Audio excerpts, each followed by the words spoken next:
Hey everyone, thank you for joining Archangel Alts, and now we're continuing forward with our lesson plans. This time we're going to do a tutorial, and it's so tough to not want to do both things at the same time. But we're just going to actually, instead of using Bitcoin, we're going to watch our position come into play here in Fuel. So, kind of exciting. I hope that it continues. Hope that I continue this direction. So, we have gone over the overview on chart, this whole section here on the chart. We have done an overview of what you're getting from your indicators and which 5 we're using. And we have done our first introduction video overview on volume, which you can see down here has been kind of like this, kind of like this, kind of like this. And whoa, hello. Hello. Okay. So the next indicator we're going to go over is MACD. So first of all, here's what MACD looks like, and in this example, this is what it looks like when something really good is happening with fuel. Let's hope that that continues, yeah, because Bitcoin's not giving us any help today. We've seen like massive spikes in volume and some things that haven't been around for a while, and now that's starting to subside a little bit, and as Bitcoin is holding at 105 million, which it did mostly on the way down, that just makes things very difficult for how this process works from here. But I digress. Not really, but that's the reason we're on fuel right now, because I'd like to see something cool happen there. It hit 10. Just 4 more, dude. Just 4 more. You can do it. I believe in you. Okay. MACD kind of sounds like something you'd order from a fast food menu, but MACD stands for Moving Average Convergence Divergence. Converge, diverge. So what on earth could that possibly mean? Glad you asked, because I shall tell you. Well, first of all, let me show you that when you set up in the client window in Binance, which is where we are right now, your MACD is sitting right here. So you'll see at the top here, fuel. This is going to be whatever the current market you have chosen. In this case, fuel traded against BTC. It's the fuel BTC market. Next here, you see the MACD. So that's where it's going to be found.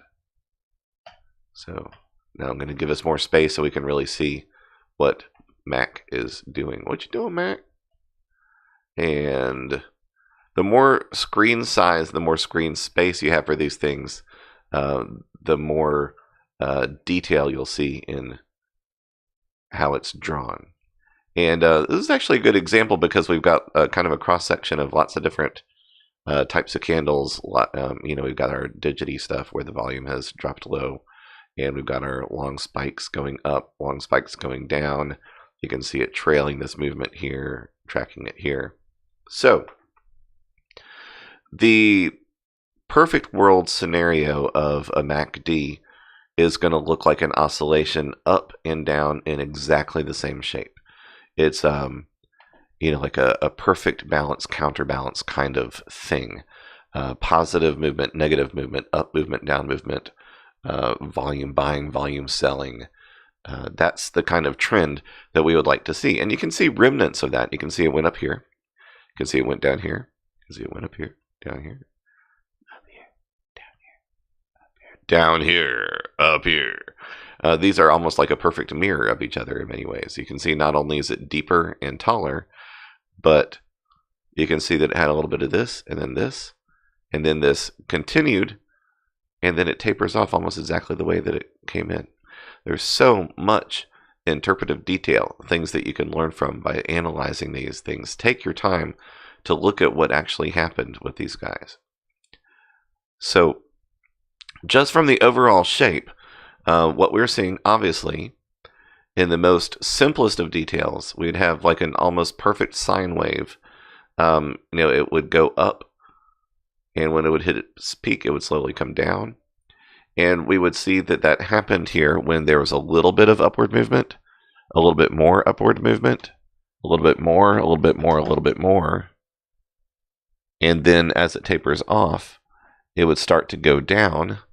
And, it's not like you'd immediately see it down because it's high. It's the amount of movement. So, it starts to go down a little bit and it's shallow. It starts to go down pretty deep and you see more and more and more volume. So your up and your down is based on volume in either direction. Now it will tend to stay in a pattern until the pattern is done. But as you can see, it's not going to fake movement just to keep looking like a good sine wave. So, it's going to represent what's there. So you will see things where you think that a pattern is going to happen, and then, okay, this is a good example over here. And it's usually when things are tapering off or right at the end of something that is recognizable, it'll start to do something weird. So you can see that there's some green in here. It ended on green during this part, and then obviously it came down to here. Okay, but we would expect to see a healthy down. And as it's thinning out, the volume is thinning out, the amount of trading is slowing down over here. You can see that there's a little remnant of green there, and there, and there, and there. This is obviously not, your perfect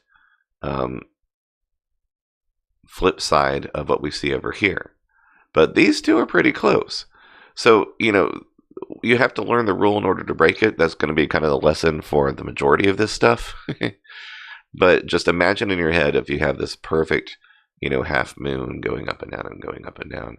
That would say that it started off slowly going up, and then it went up a good bit, and then it tapers off and came down, and it goes down a good bit, and it reaches the main part of the dip, and then it slowly comes up, slower and slower, until it starts speeding up, buying and buying and buying.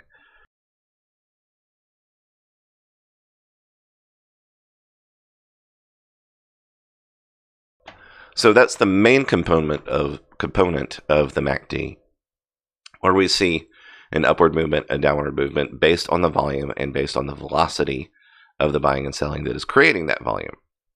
So it speeds up the higher it gets and the deeper that it gets, and it slows down as it's about to change from one pattern into another. Now, on top of that, you'll see these two lines, and you'll see that they are, doing different things, but they're interchanging. They're interchangeable.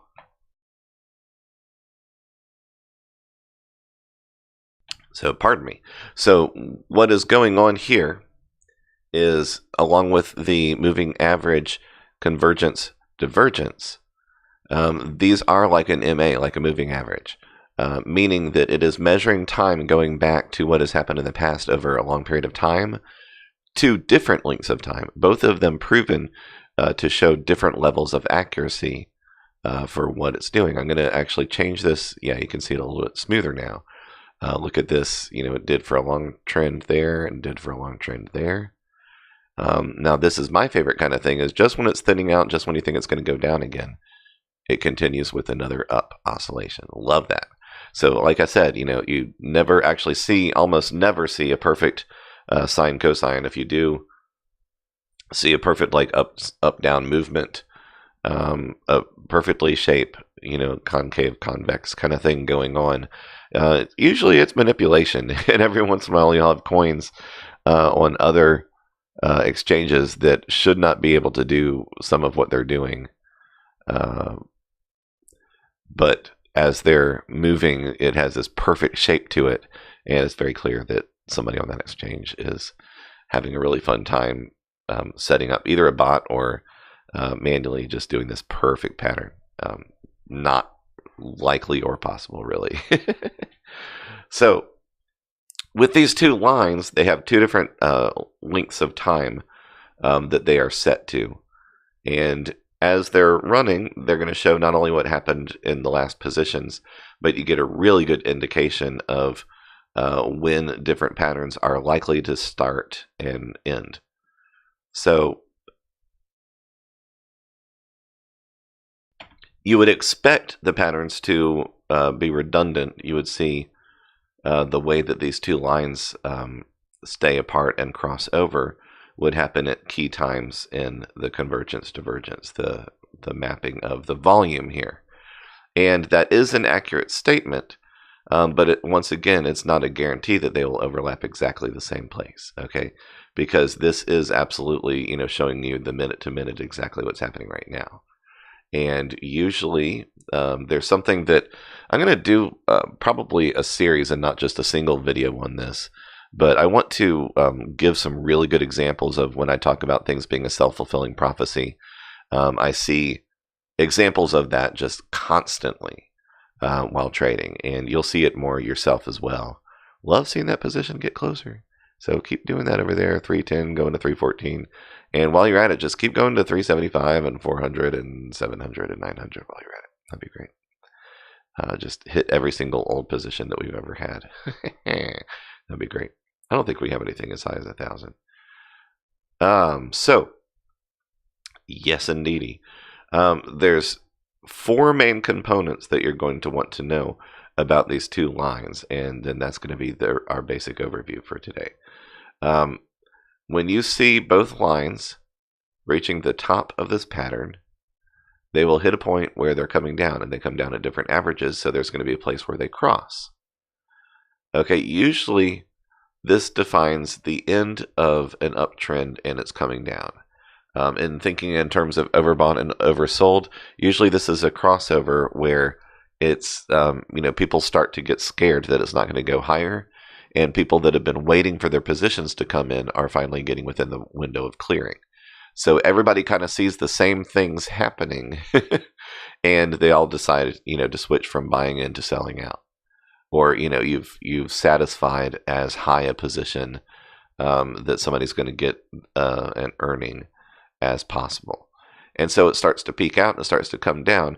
That exact crossover line is likely, in theory, in what is expected to happen, will cross at exactly the same place that we see the volume change, the volume cross. But, the truth of the matter is that sometimes you can see a stronger crossover in the lines than the amount of volume. If this just started selling out just very small amounts, very small trades selling off and very few to none buying in at that point, just enough to fulfill, people are saying, okay, I'm going to sell it for lower. Okay, I'll sell it for lower. I'm just going to get out of this, that kind of thing. Very small positions are satisfying those trades. Then you might see a really strong crossover and not a very clear drop in volume. So it's not necessarily always going to be just as clear as it can be. But in this case, these are really good, strong examples. So you can see that these came along down while this was going down, and now we have this crossover point. Well, typically, what you would see here is you're kind of looking at a buy-in position. When both of the lines are going down, and they have reached a point where they're not going down anymore and they're starting to come back up again, they will cross. And different people interpret this differently. They decide to go in or stay or set their stop loss, etc., based on different parts of the ride, so to speak, and it depends what kind of stock or coin they're trading. If you have a stock that tends to do, very clear stair steps up, just one after another after another after another, then you might wait and let it test at a certain place that's pretty far along. You might wait until here or here even, get this part and then be done. Not a really smart move when it comes to coins, because they're just not that predictable. I mean, you can see here we had, a very steady down, and that was probably exactly what Bitcoin was doing through that period of time. But that was no guarantee of what would happen next. You really don't exactly know. I do like what I'm seeing over there. It's getting closer. So they crossed over here. And if you didn't know it was going to come next, you might have been nervous that, oh my gosh, I called it at the wrong time. Well, you were lucky, or you called it right, because it did do, the flip side of this, and it did go up, and absolutely enough to get something out of. And it kept going up until what happened? It crosses over here. So you can see as it starts to tire out on the high side, technically you're done with your peak up here when it got there. So I actually would have been less concerned with the crossover and more just looking at the slope that happened here. So both of these are really good information. So the reason that this is meaningful is because if you only were watching your up and down oscillation, that doesn't necessarily mean that it's the right time to go in. It's just, it's, volume up, volume down, volume up, volume down. But having these, 4 different indications, are both of these going up? Yes. Are both of them going down? Yes. Have they crossed over yet? Boom. Have they crossed over yet? Boom. That's, the 4 different patterns they could be doing. They could be up and down but not crossing over, and they could be up and down and crossing over.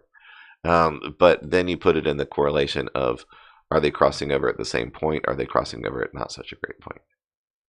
So like right here, perfect example, volume spiked well ahead. So I mean, you were already done if you got up here. But this didn't give a crossover indicator until you were already coming down. So do you see what I'm saying? Yeah, you do. So that's our moving average convergence divergence. Why is that helpful? It is extremely helpful, and especially when you add these two together, you're getting just a huge wealth of information about what's going on. So I hope that you find that interesting. Next one in line in queue coming up. We're going to have our Bollinger Bands. Oh, how I love the Bollinger Bands. Very, very cool. All right. Thank you guys so much. And we'll see you in the next one. Archangel Alts out.